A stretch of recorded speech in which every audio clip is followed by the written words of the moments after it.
Product not yet rated.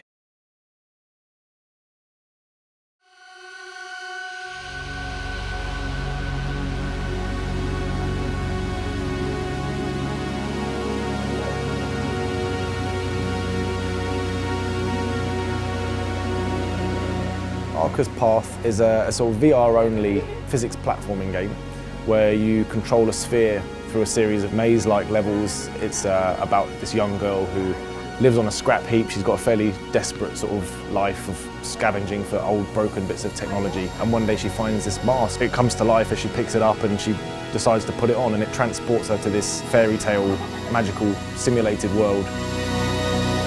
Way back when I was a programmer actually, and then I worked at Sony PlayStation for a long time, making things like SingStar, Wonderbook. So I've worked in the AR space, and then we got into VR actually around 2012, so quite a long time ago. I worked at Sony for 17 years, but there was something inside me that really wanted to do my own studio. With the concept for Arca's Path, it was something that Dave was kind of keen to explore when I joined the company already. Dave's a massive sci-fi geek, so he kind of really wanted us to do something sci-fi related in some shape or form. And he'd also been prototyping some kind of simple ball rolling mechanics already, so he sort of gave me that as the brief. He's like, okay, take that thing, add a story to it, refine the mechanics, and that's sort of what we did.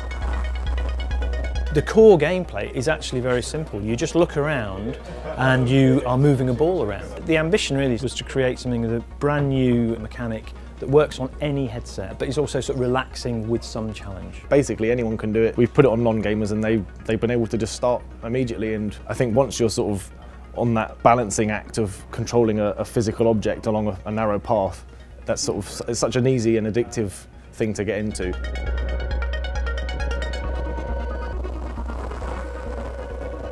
Bringing the first sort of game at E3 from DRI is an amazing experience. I'm so proud. I came in to check everything on Sunday and I was just like beaming like a Cheshire cat. The team have worked really hard. You get to that E3 build and then it's like, actually we just need to do this, we need to do that, and there's a couple of bugs to fix, and everybody's like working really hard, and it's like scary because you're going to show it to the world, you know, and people can be honest.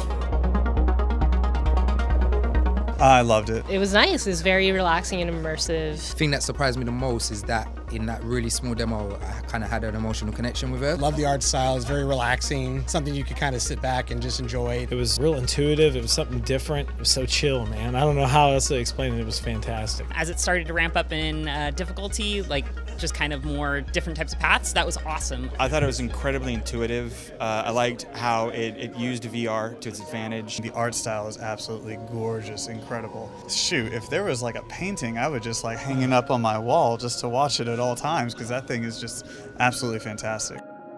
Weirdly, this has been a kind of a really good project to demo. Normally with games that I've demoed in the past that shows like this, you have to give quite a big explanation. Here are all the controls, here's what the buttons are. But with this one, you just put it onto people's heads and they kind of figure it out straight away on their own. The thing that Arca's Path does is it's a surprise. It's not what people are expecting, but they really enjoy it. It's very intuitive. We rarely have to tell anybody how to play it. They just kind of work it out, which is really nice. And it's beautiful. And actually for a lot of the people here at E3, which is kind of like very noisy chaos, going into Arca's Path is like an antidote to the E3 fever. We've had some really nice responses. We've had some people who play it and go, oh, what, only 2 levels, I'd love to play a few more. And we've had some guys who sort of will sit there very quietly and very intensely, not saying anything or not moving that much. And I'm like, oh God, they're hating it. And they take it off and they're like, wow, that was great. It's been a brilliant E3. I mean, I've done many, many E3s. I've launched lots of games at E3, but 1, launching our own game, I'm so proud. 2, the reaction has been just fantastic. And 3, we're just having a great time.